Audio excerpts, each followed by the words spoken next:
views and opinions expressed in this program are those of the participants and do not necessarily reflect the views of BronxNet or the program underwriters. Hola everyone, welcome to OpenBX RX Remote, brought to you from my living workspace, Chari Executive Suite. I'm Rina Valentin, your host of Café con Leche every Friday. Here's what's coming up in today's show. Leading things off, we'll speak to New York City Council member of the 16th District, Vanessa Gibson, about entering Phase 3 in New York City and the recently approved $88 billion budget that includes cuts to NYPD funding. After that, we'll share how entrepreneurs can pivot their business mindset in an effort to be ready to adjust to our new norm when we speak to VJR Enterprises founder and CEO, Victoria Jen Rodriguez.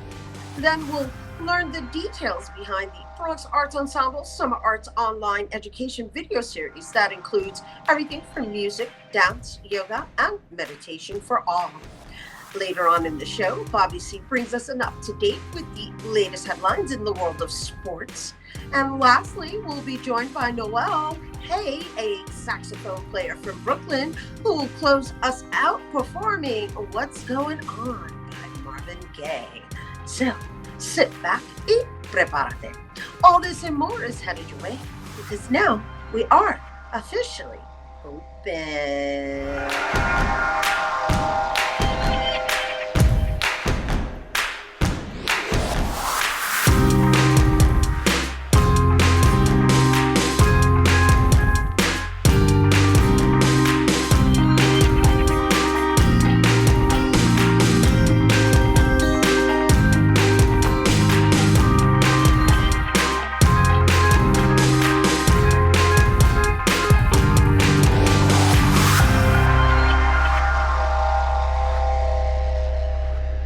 Welcome to Open. I'm Rina Valentin, your host of Café con Leche for the next hour. Always inviting you to get social with us online. That is, tweet us and follow us on Instagram at BronxNet TV and like us on Facebook at Open BronxNet Television. And of course, while you're there, follow me on Twitter, FB, Instagram, Insta Stories, and LinkedIn at Rina Valentin. So it's been 5 months since the World Health Organization declared COVID-19 a pandemic. And now New York City enters Phase 3 of reopening the economy. Well, while things seem to be moving, New York City is still left in an economic crisis with an $88.1 billion budget that was recently approved by the New York City Council. Joining us to share more, we welcome New York City Council member of the 16th District, Vanessa Gibson. Hello, Vanessa. Hi, Rina. Good to see you today. It's good to see you. A few months later, we had you on in the beginning of this pandemic. And so do share. I'm watching you and you're out there, physically present with your community and your constituents. And so just share how far along we've come. So our worlds have been turned upside down since March, since we had the first confirmed case of COVID-19. I think you watched the city close in terms of businesses, schools, just a lot of services that were really closed, a lot of non-essential services. You watched the city of New York take a leadership role along with the state government in trying to make sure that we contain this virus. Many of us didn't know a lot of information about COVID-19. We didn't know its source. We knew some of the characteristics of COVID in terms of things that you should be mindful of, the coughing, the dry cough, and other things like that. And I think you saw a lot of people hospitalized. We struggled to get testing in communities of color in the outer boroughs like the Bronx. I think it was a lot for us to learn and adapt to a new world of being isolated in our homes since March, schools being closed, adopting remote learning for children. It was really challenging. And certainly I continue to pray for everyone affected by COVID-19. Yes, and thank you for sharing all of that and summarizing exactly what we've all been enduring for the past 5 months, right? Where we are now is redesigning and also restructuring. And in what we didn't mention is that there's been a lot of protesting going on with regards to defunding the police. And I know that there was a budget that was just approved, and I kind of reviewed the budget and noticed that what they're considering defunding the police is like defunding certain departments that reside within the police department, but not necessarily the police. So I think what you've seen across the country, and we remind ourselves of the horrific murder by police officers in Minneapolis of George Floyd, and that really started this movement. But understand, Black Americans have felt systemic racism for 401 years. And then we also had the pandemic of COVID-19. So we've been dealing with multiple battles for quite some time. But I think George Floyd and his horrific murder really highlighted police brutality in its face. For many of us that have seen it in New York City with the death of Eric Garner and so many other young men of color that have been killed by police violence, it really started a movement. And I think people have been very upset, very frustrated, feeling that the only way we're going to change systemic racism is to change the way police officers operate. And certainly the budget that we pass at the city council is a huge part of that.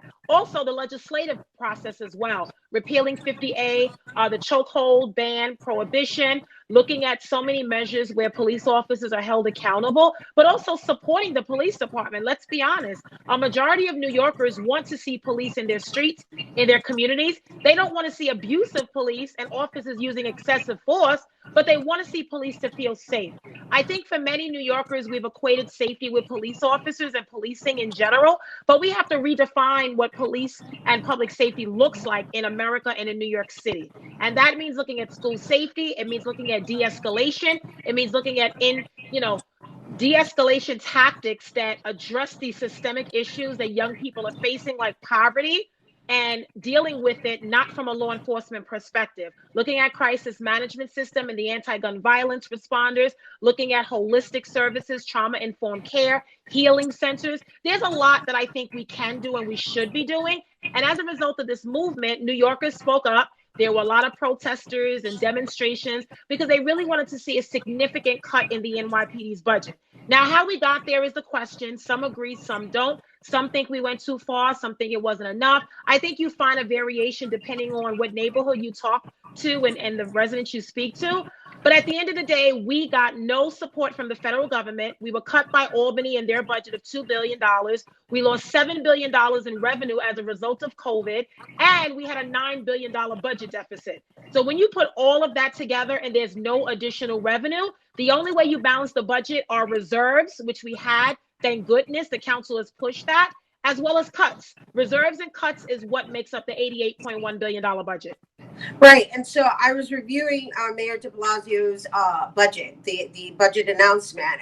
And it just kind of, I just wonder if it's really going to stop or even encourage people to stop protesting based on the way the monies were allocated. Because, I mean, while you're referring to it as defunding the police, there's this 307.5 million was transferred from safety agents from NYPD to DOE. So it's just like a matter of departments that the money was transferred, but they're still, and we're talking about the school safety agents. We're not even talking about NYPD. I mean, the only place I'm seeing here where the NYPD was defunded is in the cadet classes. So we eliminated the cadet class. We eliminated the April academy class that did not start. We eliminated the July class as well. Some wanted us to go further and eliminate more, but as a result of our actions, the uniformed headcount at the NYPD has now been reduced by 1,163 officers. That's taken from their baseline of their headcount. We've also put them on a real mandate on overtime spending, about $300 million that they need to save out of an overall overtime budget of $700 million. Those are significant pieces. Some believe the NYPD can do it, some don't think so. But I think the recognition of fundamental change and changing racism in a system you cannot achieve in a one-year budget, right? Right. And so many believe that there has to be a disciplinary system where we find a way to get rid of the older senior officers that are resistant to change, that accumulate excessive substantiated CCRB complaints and lawsuits, which we've seen. Those are the officers that do not serve the department well, that we don't want on patrol in our communities. The brand new officers that have recently have been hired, I think can be a part of the solution and not the problem. They are new officers with ideas that no one is listening to. We have to give them an opportunity to be role models and change agents in a department that has been a part of systemic racism for generations. This has been going on for years. So I don't think it's realistic to think that things will change in a one-year budget. Now, New Yorkers will continue to protest. They will continue to express a lot of concerns, but the school safety transfer is not just a shifting of money. It's going to be a shifting of the behavior. We're going to change how school safety agents operate, taking away their arresting power and their handcuffs, reducing suspensions and summons and arrests in our schools, breaking down the pipeline to prison. School safety agents are a majority of Black women, and there's no way that I would support laying off 5,000 Black women as school safety agents, because again, they are not a part of the problem, but we can work with their leadership in turning around their environment so we have more holistic trauma-informed care and we do more restorative justice work instead of law enforcement. Yes, and that's a wonderful way to present it. And I understand your points and as well as your values. It's just there's just, I don't know, there's a sense of kind of like it's almost like I guess people were and this is just in speaking to individuals, were kind of looking for something that was going to reform the actual police department, not departments that reside within the police department, such as the crossing guards, such as the school safety agents. And that's why I wanted to address it today. Right. And I think that is a valid expectation. I do want to recognize and point out to all viewers that when you came into this budget process and this season that we did, and let me remind you, it was done remotely from April, the council finance team worked very hard with the administration. On many of these points and priorities, we came from a place of zero, where they eliminated all youth programs, all summer camps, Sonic, Compass, Beacon, Cornerstone. They wanted to give us nothing. They wanted to decimate the CUNY ASAP program, cut single shepherd guidance counselors. They wanted to lay off workers, and we could not let that happen. So we had a lot of priorities we had to get through within a time frame. Some people argue we should have waited and held out to get more, but the budget was due July 1st. And summer programs needed to start. CBOs needed to know the money they were getting in the budget. So we couldn't do that. That wasn't an option. The federal government has failed us. They have not come through. We need billions of dollars to now avoid layoffs in the fall.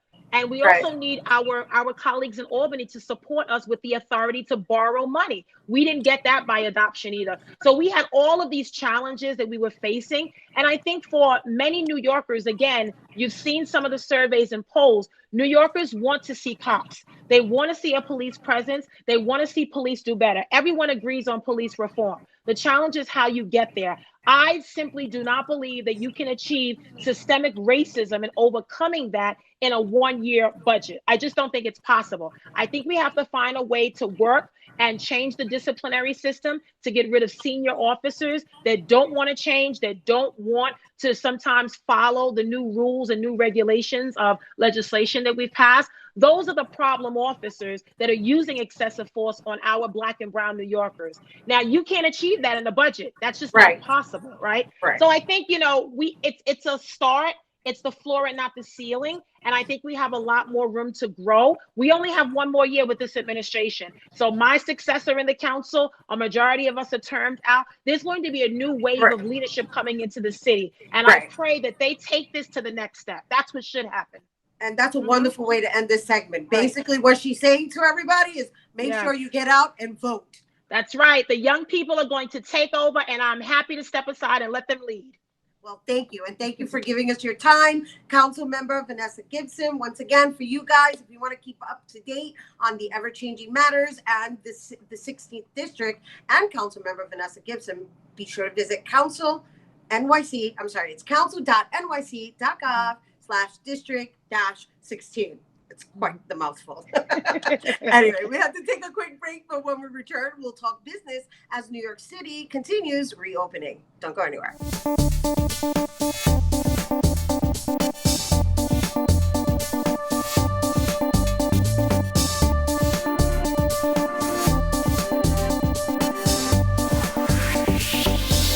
In the making, created in 1790 to allocate our U.S. population and economy, and every 10 years check-in determining our community residents and needs, Women Voices Lead Suffrage Centennial acknowledges another year of elections, while Women in the Heights artists celebrate their 10 years anniversary through Northern Manhattan Arts Alliance guidance to ensure Uptown is recorded through our census count is how we identify our community needs. Although we are living in a social distancing era, thanks to the worldwide internet, we now have the means to hear the popular voices. So don't be left out. Go to my2020census.gov and make sure to be counted. Hey everyone, welcome back to Open. So starting a business is very difficult, but sustaining a business during this pandemic and economic crisis presents a lot more obstacles. So our next guest founded VJR Enterprises, a consulting firm that specializes in leadership strategies, organization development, brand elevation, and life and career coaching to elevate and enrich talent. She's also the founder and president of the Female Collaborative, a global network for progressive women. Please welcome Victoria Jen Rodriguez. Hi there. Hi, how are you? Thanks for having me. Thanks for being with us. My pleasure. I love that you have flowers by your side. Well, thank you. You know, it's the summer. I'm about, exuding life and joy. Flowers are good energy. They are good energy. And I've actually been sharing with people that at this particular time in our lives, I think Mother Nature is really calling upon us to commune with nature. I agree. And yes. So here's to bringing nature into your home. Yes, thank you. Thank you. And I recently was gifted a money tree. So he's growing over there. His name is Mr. Miyagi. So he's, bringing life into my home. So it's all good. I see you on it. You got the nature behind you. Oh, yes. Yes, I'm all about plants and greens and like, I love what you named your money tree though, Mr. Miyagi. I'm catching on to your, I'm like VJR Enterprises. Yeah. Sister Miyagi. So, I follow you on Instagram and I love the messages that you provide for entrepreneurs. And I love the work that you've been doing. And thank you for being here with us today. I think it's important that coming from being an independent contractor and an entrepreneur that we shed some light on what this new normal looks like for everyone. Right. And what you feel in your expertise, right?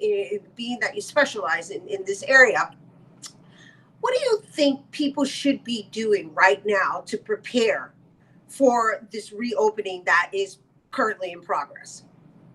Well, I think on the personal side, people need to take a minute, they need to breathe, and they need to embrace self-reflection, right? Now is a beautiful time for you to self-reflect. It's a beautiful time for you to pivot. It's a beautiful time for you to rethink your model. It's a beautiful time to reinvent yourself. And so I think just shifting the perspective from trauma to challenge to scarcity to fear and transitioning that over to change is good. And this is an opportunity for me to reinvent myself and really utilize my full strengths and bring that to the market and position myself in any way that I want is unique and is significant to this moment in time. So personally, I think you need to take some time to really do the inner work in order for you to come out on top past this pandemic.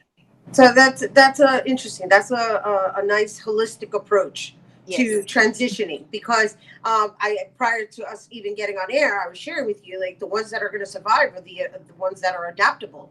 It's adaptable businesses, right? Because at this particular time, it's pretty much required that you adjust and kind of reinvent yourself, as you're saying. So what you're saying is that to just take that time to be with yourself first. Absolutely. I think what's beautiful about this moment and what it has forced us all to do is not only reinvent ourselves, but also reinvent the way we do business, how we interact, our approach, how we think about inclusion and diversity, how are we serving our consumer base, what are the messages we are putting out in the market. So it is quite a revolutionary time, right? For us Right. to really come into our own our voice, figure out where we stand on policies, figure out what legacy we want to leave behind. And we can do a lot of work, both personally and professionally. So it's an opportunity for you to truly examine, dissect, and reassess where you want to be in this world and what type of impact you want to have. So what would you consider the most common challenge that your clients are all dealing with right now? What is the one common denominator in challenges? So are we speaking from my consumer side or my institutional clients? Because I have both. Right. So let's find a common denominator from both. Okay. Well, I would say for both, everyone's concerned about profit, right? Money. Right. How are we going to pay our bills? How are we going to pay our employees? How are we going to make sure this machine is able to keep going? So obviously money, and not really sure about where money is going to come from next, or just having to reinvent how you were able to acquire clients, I think is a new challenge that people need to understand and fully grasp and figure out how they're going to reinvent themselves with that. So money is definitely key. I would say mental health is huge. And on the personal side, we see it affecting us. Right. And on the institutional side, we see it affecting our employees, right? How are we going to make sure that we are keeping morale up? How are we going to make sure people still feel like they want to work and be productive and contribute? Because a lot of people don't, right? On the personal side, they are suffering. They've got families to think about. They've got families suffering from the virus. And so mental health is huge as well. And I would say also imposter syndrome is something that companies are suffering from, right? Because a lot of companies feel like they need to do what every other company is doing, especially with all the press releases, right, around Black Lives Matter. It kind of seems like the same PR team is doing the work for everybody. Right. But that's because companies are feeling like imposters. Like, how do I operate in this new space? And then from an individual perspective, people are feeling like they don't belong. They don't know how to survive in this new normal. They don't know where they fit. And that's why that internal work is so important, so that you can do everything in your power to exit the negative talk from your mind and really become one with yourself and own who you are. And then the last thing I would say, because I like to put a positive twist on everything, is it's an interesting time to be an extrovert and an interesting time to be an introvert, right? Interesting. So as an extrovert, you're probably like suffering because you need that social community. You need to be around people. You need to build with people. You feed off of that, right? That gives you energy. But as an introvert, it's the best time to be alive right now, because you don't got to go nowhere. People come to you. You can do it out of the comfort from your home. And so there's pros and cons to everything that is going on right now. But what's really amazing is these are challenges that we all share. So we should be more inclined to collaborate, more inclined to communicate, and be more vulnerable than we've ever been before, which I think both COVID as well as what's happening with the civil rights movement right now is forcing us to do it, whether we like it or not. And I love it. I know. I love that part of it too. I'm calling it the equalizer. It's Yes. a great equalizer. And Absolutely. based on what you focus on is what determines how you're going to come out of that. Correct. And Yes. so, right. I'm just saying, Absolutely. right? And so Mhm. what I'm listening from you is that what really is going to determine that, and this is based on everything you just shared, is how authentic you're going to show up. Right. Mhm. Right? Even Yes. be it an individual or even a company, because you're Mhm. saying right now that you're dealing with both entities, right? And the just the term imposter syndrome, and when you say something like that and you're referencing an actual institution or an organization, it's kind of like, wow, they're in the same boat as everybody else. Exactly. And that is why this moment is so special, and why we need to use it as our permission to finally accept who we are and own who we are. Because those who show up their most authentic selves online, right? Those who show up in their most vulnerable way, people are responding to that. People want to be a part of that vulnerability, because now it's common amongst all of us. And now we're seeing that, right? It's finally, we're all coming to the realization that we're more alike than we are different. And we have to make a personal decision of what are we going to do with that magic, because that is definitely magic. Love it. Thank you, Victoria Jen, Yeah. everyone. I love that you just closed this with, here's to finding similarities in our differences. Absolutely. Yes. Awesome. Victoria Jen, everyone, thank you once again. And to visit Victoria Jen, you can go to vjrenterprises.net and thefemalecollaborative.com. We do have to take a quick break, but when we return, we'll hear about a fun summer arts program virtually, but nevertheless, it's a summer program. Don't go anywhere.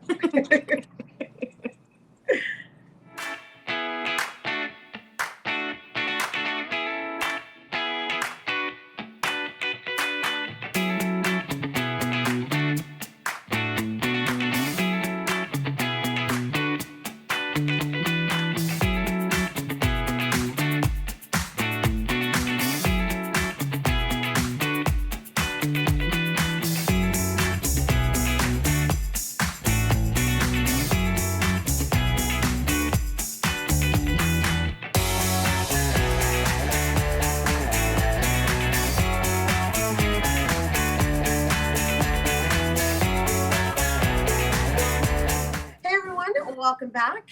So it's summer, and due to New York City's gradual reopening, many in-person summer camps are currently closed.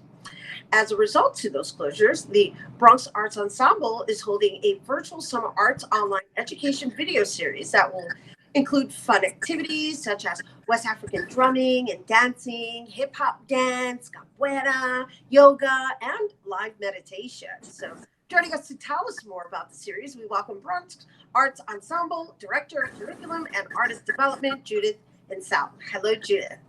Hi, Rena. How are you? We're, doing, would love to be out by the beach, but I mean, I shouldn't even complain because the beaches are open now, but it's kind of, it's not exactly that encouraging to want to be in the beach catching face lines of a mask. I hear you. I totally agree. That's me making light of the situation, However, there's our children, and our children just had to convert to this remote style learning and be based on, the gradual reopening, as I mentioned in the introduction. Now they have to convert to the remote summer camp, right? And so it's lovely, the programs that Bronx Arts Ensemble is offering. So if you would share more about the programming, because aside from the wonderful activities that are being offered, I also am aware that you guys are also conscious of the psychological impact that this has had on the next generation. And so let's just talk a little bit about how you made the decision to choose the programming that you did. So the programming is actually designed to be for people of all ages. We do understand that the students, the kids are home this summer, but also they might be home with their parents and their grandparents or their aunties and uncles, and all trying to stay safe and secure. And we wanted to provide programming that would help them to get up and move, and also to move their spirits and to move their intellect. So the whole idea is to give them fun activities that they would be able to participate in, not just as a child or just as a single person. You can also do many of these activities as a family grouping or a community together.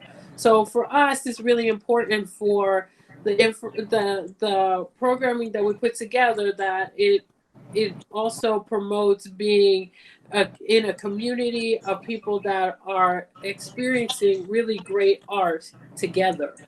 Right. And when you say community, we're referencing, community honoring the social distancing, just to be clear for yes, anyone who's watching, right? Well, it's a virtual program. However, I love the concept of introducing this means of spending quality time together while being physically active and possibly learning a new craft together. So yes, these classes are geared towards the same way we work with our Department of Education partner schools. So when we work with our schools in the Bronx, we're very aware of our students being students of color, particularly Black and Brown students. And when we program our arts education, we want to honor their backgrounds. And so that's why we do present things like African drumming or hip hop dance. These are important things for our Bronx communities. So we make the effort to hold up those as really great art forms. And also, we've added in the special Bronx facts to each one of the videos. So when you watch our videos, you not only experience really great art and you learn skills to move and to create art, but you also find out about arts and culture from the Bronx. That's lovely. So anyone can participate. You don't have to be a Bronx Arts Ensemble member. And I understand that it's also a weekly program that one can register on a weekly basis versus committing themselves to the entire month. Is that correct?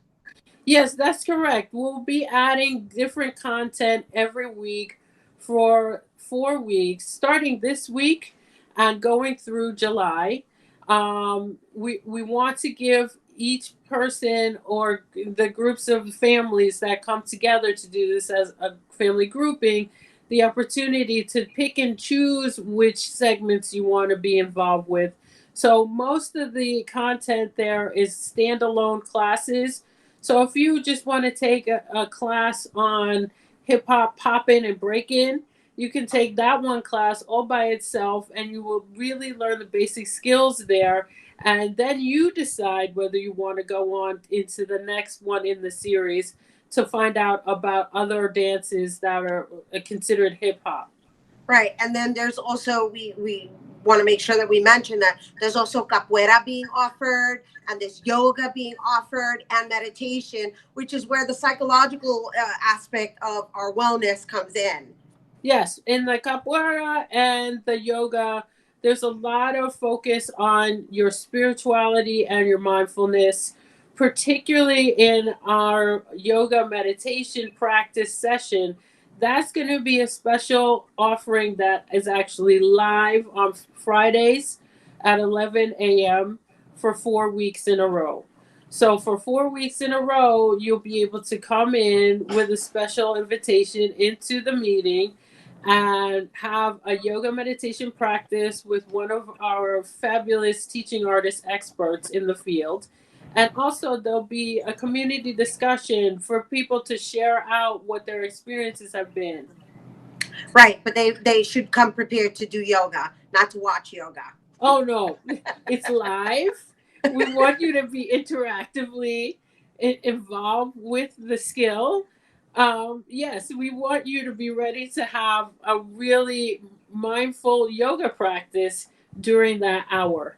It's lovely. It's wonderful programming, and thank you for bringing it here to our viewers. So once again, each individual, it started July 6th. It's going to happen. This whole program is effective until the end of July, and people can register weekly. They don't have to register for the entire month, and every week there's a different class being offered on a different day. So what do people need to do to register? And do they need to be from the Bronx? I asked you that before.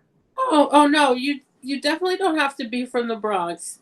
This is one of the benefits actually of being online, that it opens up this great material globally to anybody who has the desire to be participating. We want to welcome you in. As I said before, we're going to be having a lot of Bronx-centric information. So we're trying to hold up and lift up the Bronx in the best light possible. So we would really welcome people from other communities around the globe to find out more about the art forms that resonate with us here in the Bronx. Beautiful. All right. Well, thank you once again, Judith, for being with us. And also, thank you, Rita. Oh, always. And once again, you guys, if you're interested in registering, all you have to do is go to their website, which is BronxArtsEnsemble.org/register for summer arts. And that is open to everyone in the family. I think it's a wonderful family experience that we should all take advantage of. I know I will. All right, once again, we have to take a quick break, and Bobby C is going to bring us his weekly sports roundup when we come back. Don't go anywhere.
Coming up, part 2 with Baseball Hall of Famer Rod Carew. First, we caught up with the Yankees, who are back in business in the Bronx.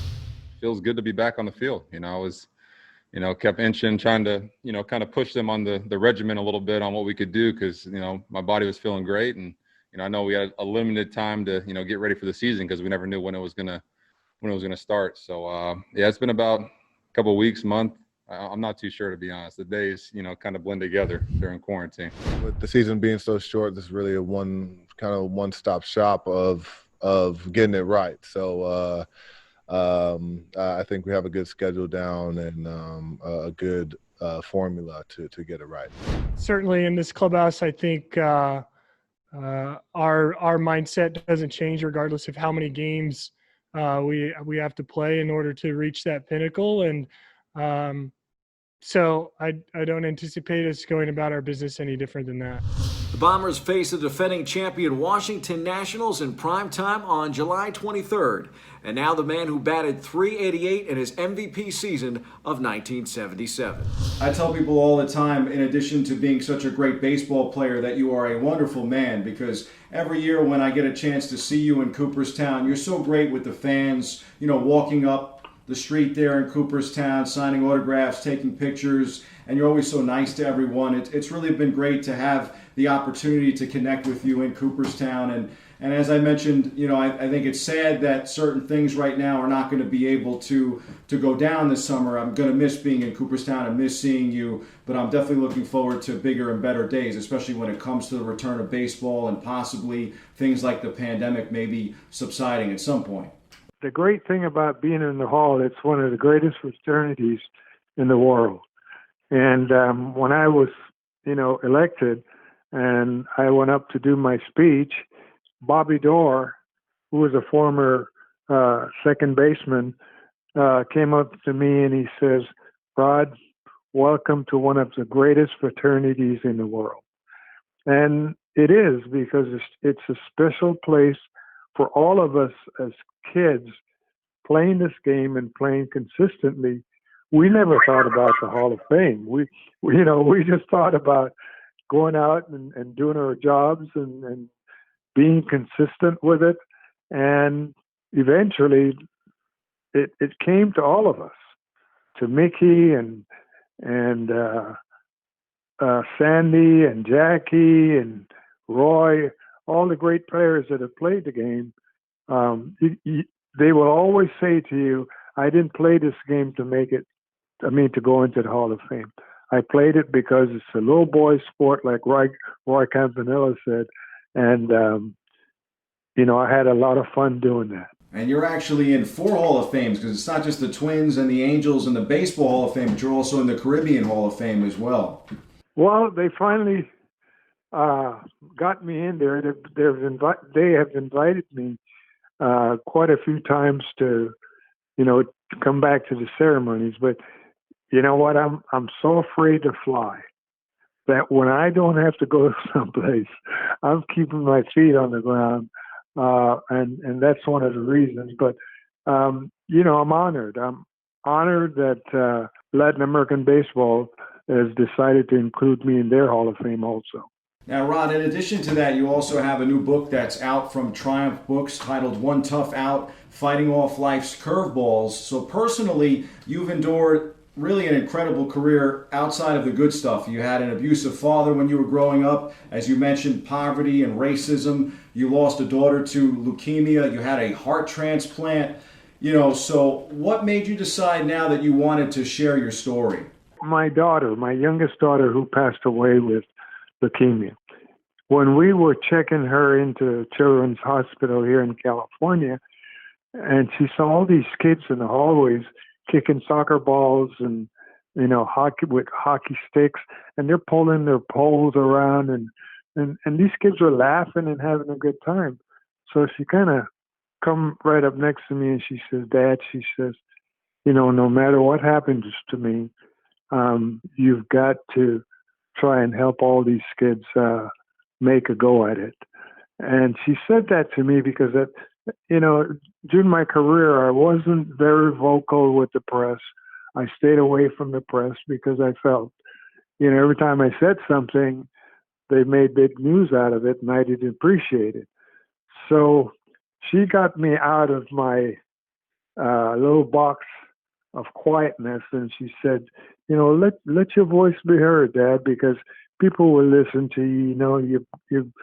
You played Major League Baseball for a lot of years. And, people have followed your career, and they understand, that you guys aren't perfect and you make mistakes, but they still want to give you a chance to help them. So since that day, I've opened up my heart to doing different things where I can help people.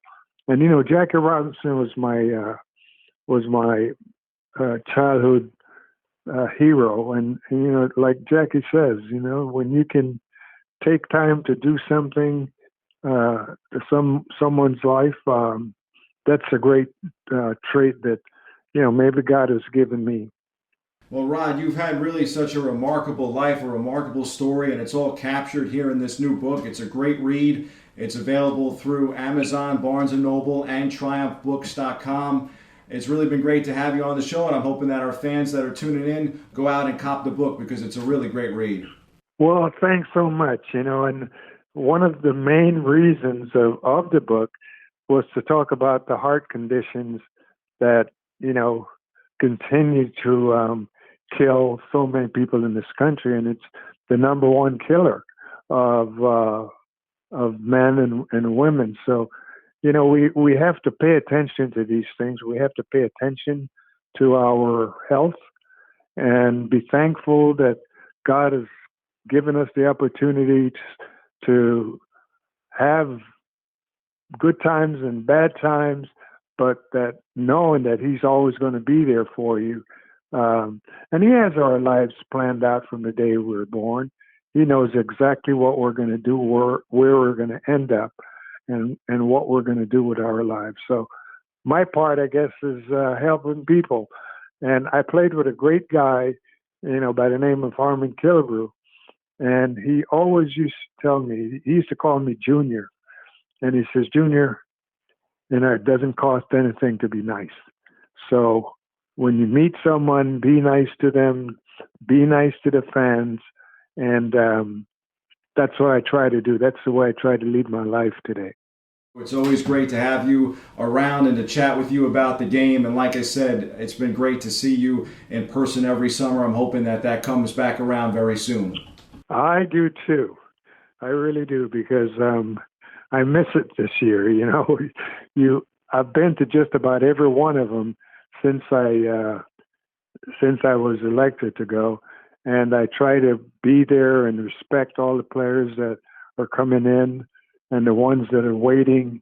So, like Bobby Dorr said, it's one of the greatest fraternities in the world, and we have a great time. You know, Jane Forbes Clark does a heck of a job in having the guys come in. Some years we have 40, 50 guys come in, and it's a first-class operation.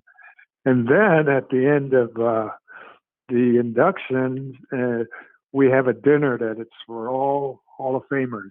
Guys they pig out and they have a great time. And we have these different tables. We have the 300 pitcher games table. We have the 500 home run hitters table. We have the 3,000 hit tables. We're all spread out, but we're all ragging on each other during the course of the evening. So it turns out to be a good time for us, and we're just like little kids, you know. We played the game of little kids, and we end up in the Hall of Fame as little kids. Well, congratulations again, Rod, on the book. And like I said, it's a really great read. I encourage everyone at home to pick it up and get a chance to hear more about your story. I think a lot of people know about your accolades on the baseball diamond, but they don't know about everything else in terms of resilience that you've had to go through in your life. I'm just a normal person. I was just blessed with the opportunity to do something that a lot of people couldn't do or weren't blessed with. So thanks so much. I really appreciate it.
Everyone, welcome back to Open. Our last guest is a musician from Brooklyn whose musical talents include the drums, piano, and saxophone.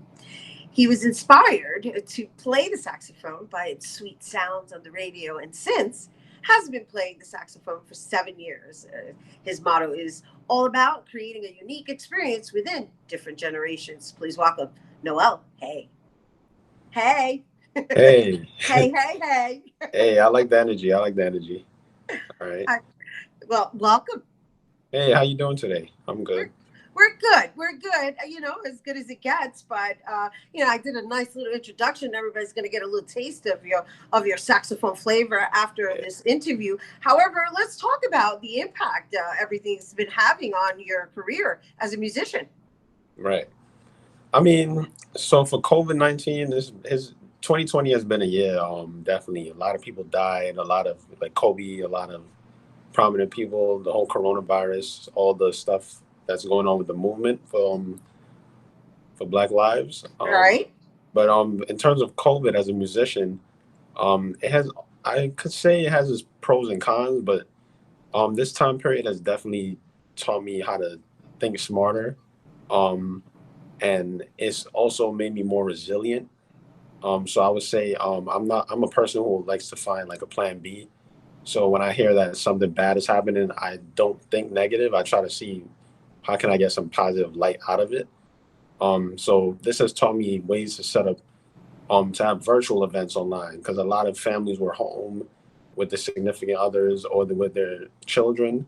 So I thought music always brings people together.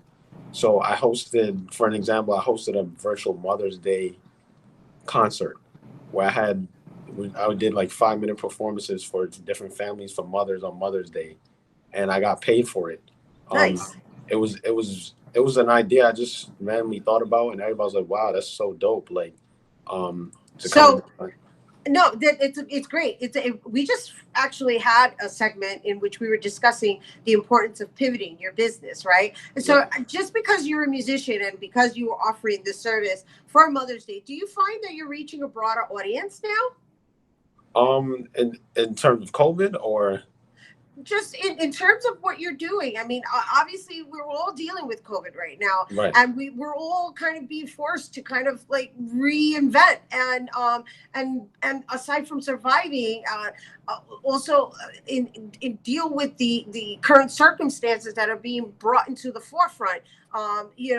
There's a lot of clarity being presented during this particular period, and in doing so, right, as a musician, you're an artist, and so your craft is to create, right?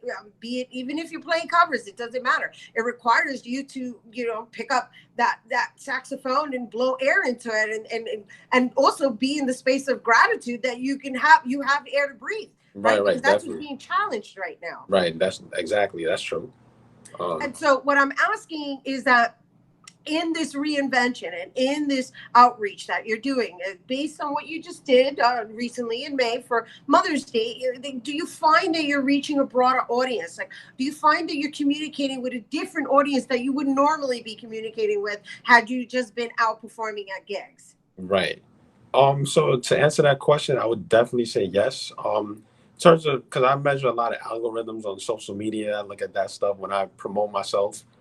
So I've been seeing, well, now, first off, there's a lot of people using social media now more than ever before. A lot of people have more time on their hands, so they're more in tune with like Instagram, Facebook.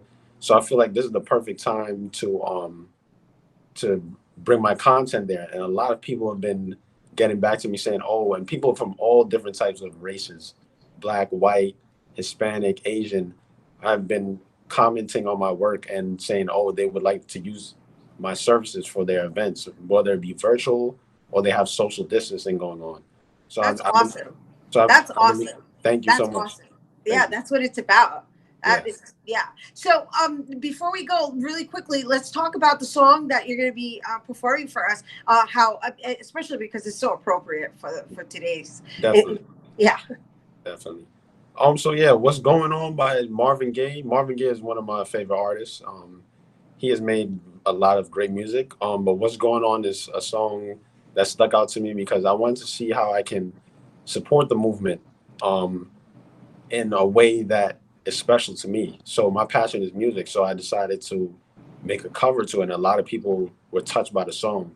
So I believe that What's Going On describes everything, and it kind of brings about like handling things, like taking it, like knowing what's going on, being aware, but being peaceful about it, showing love. So that's what I'm about. I'm a peaceful, loving person. So I feel like that song is appropriate for this time, and it definitely stresses on issues, and it also balances peace.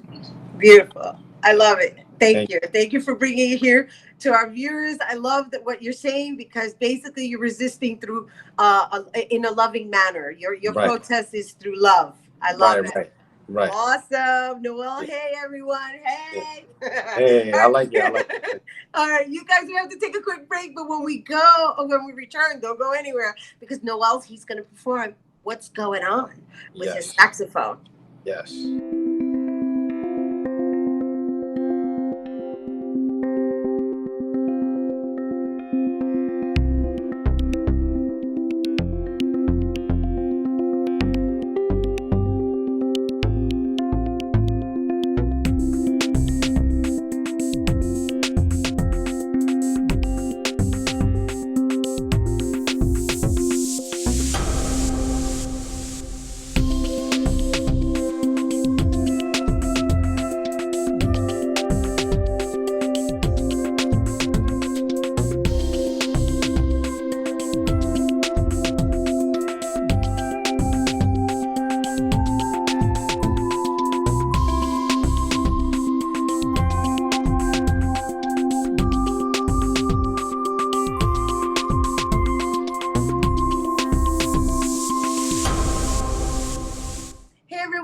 welcome back. It's now time for this week's Open Artist Spotlight.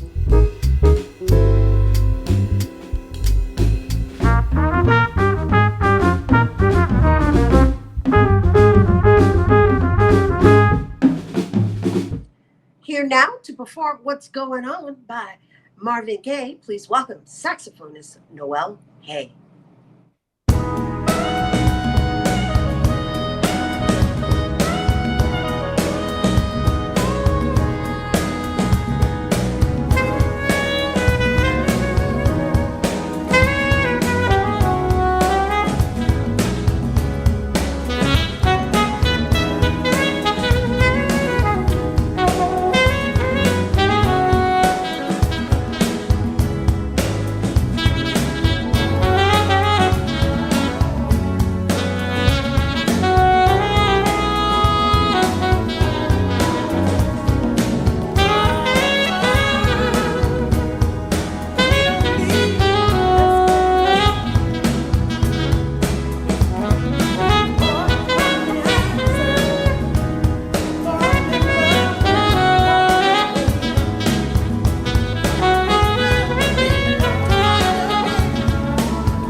Thank you, Noel Hay.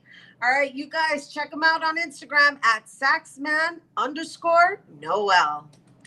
That is our show today, mi gente. Thanks to all our guests for coming through and to our viewers for tuning in. If you missed any part of the show, you can check out the recapcast tonight and 24 hours a day at bronxnet.tv. I'm Rena Valentin, and from all of us here at Open, may the universe provide paz, prosperity, y amor, and remember, mi gente, don't forget to wear your mask.